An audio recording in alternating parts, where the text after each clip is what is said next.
Today we're going to be talking about Blood Over Brighthaven by M.L. Wong. If you haven't read this book yet, no worries because this review is completely spoiler free. At the time of recording this video, it has not been released yet, so I read this as an ARC. I applied for this ARC for two reasons. One, I love the cover, and two, I thought the title was really cool. That's it.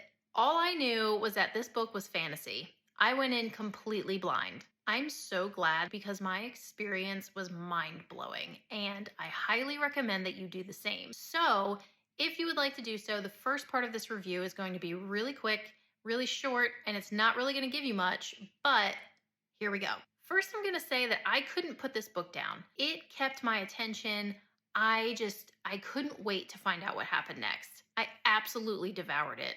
M.L. Wong has a masterpiece here. The characters are really interesting and the world building was so well done and it's fascinating. One of my favorite things about this book was the magic system. It's completely unique and I've never seen anything like it. I don't really want to say much more than that because I really want you to have the experience I had. If you like to be constantly on the edge of your seat while you're reading a book, this one is for you, I promise. 1,000 out of 10. Check it out. Now, for those of you who don't really care about going in blind, I'll give you a couple more details, but it's still going to be spoiler free. The first part is that this is like a dark academia fantasy. So there are some darker themes. It's very heavy at times. It's not your light fantasy read. Earlier, I mentioned a completely unique magic system, and what made it so special was that there were elements of math and science and different structures that made up like a formula. It was so cool. And the last thing I'll leave you with are some of the topics that this book broached. That includes unfair treatment of women.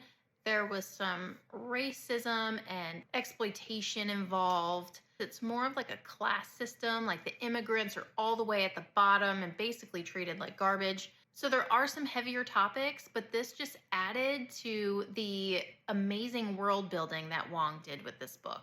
So that's all I'm going to give you. I can't recommend this book enough, and I can't wait to hear what you think. This book will be released on October 29th, 2024. Happy reading!